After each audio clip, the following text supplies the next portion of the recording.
देश की जनता को मोदी सरकार के तीसरे कार्यकाल का पहला बजट मिल चुका है।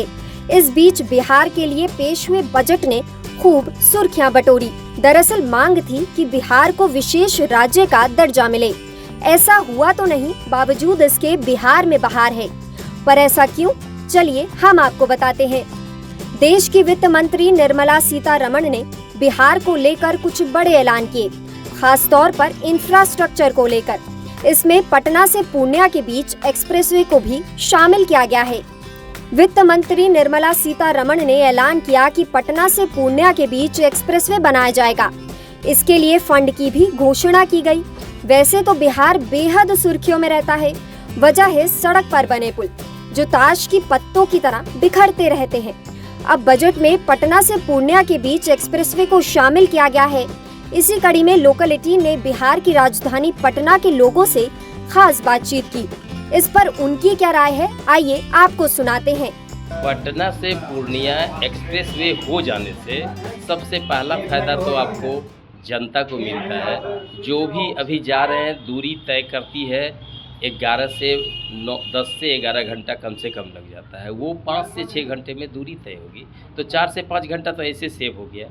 और दूसरा जो अभी थोड़ा सा जर्किन है, मालिक के दृष्टिकोण से भी वो टायर का या इंजन का जो खराबी आता है वो नहीं होगा एक्सप्रेसवे में, तो आराम तो बहुत ज़्यादा होगा। और ये अभी चूँकि 4 लेन से जो जाती है वो मुजफ्फरपुर होते हुए, समस्तीपुर होते हुए, फारबिसगंज, अररिया होते हुए पूर्णिया जाती है, तो ये रूट इसी को कंटिन्यू करता है। या एक्सप्रेसवे को कोई दूसरे रास्ते से ले जाता है, तो वो भी दूरी के हिसाब से भी डिस्टेंस का भी कमी आएगा कुछ न कुछ। और दूसरा ये भी है कि जब ऑनर को बुझाएगा कि भाई हमको दूरी कम लग रहा है, डीजल कम जल रहा है, तो वो कस्टमर पर ज़रूर इनडायरेक्टली जाएगा। कि अगर यहाँ से एक्सप्रेसवे हो जाता है तो इसमें आदमी को बहुत सहूलियत होगा, एक समय बचेगा, दूसरा आरामदायक महसूस होगा, और तीसरा अगर कंपनी को 10 रुपया बचेगा तो किराया भी 10 रुपया कम होगा।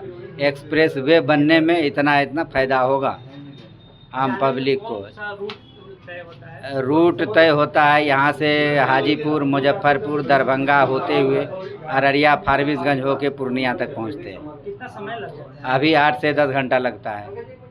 अगर एक्सप्रेसवे हो जाएगा तो 5 से 6 घंटे में पटना से पूर्णिया पहुँच जाएंगे। और अभी पटना से पूर्णिया जाने में 600 रुपये किराया एक सीट का। अगर मालिक को 2 रुपया बचत होगा तो पब्लिक को 2 रुपया कम होगा। बता दें, बक्सर से लेकर भागलपुर के बीच और बोधगया से राजगीर, वैशाली होते हुए दरभंगा तक भी हाईवे बनाने का ऐलान किया गया। इससे गया, नालंदा और दरभंगा समेत कई जिलों को फायदा मिलेगा। वहीं बक्सर में गंगा नदी पर 2 लाइन का एक पुल भी बनाए जाने की घोषणा की गई। बिहार में बाढ़ की समस्या का समाधान भी निकलेगा। इसके लिए भारत सरकार नेपाल के साथ मिलकर काम करेगी। राज्य में बाढ़ नियंत्रण के लिए इस बजट में 11,500 करोड़ रुपए का बजट तय किया गया है। लोकल 18 के लिए पटना से सच्चिदानंद की रिपोर्ट।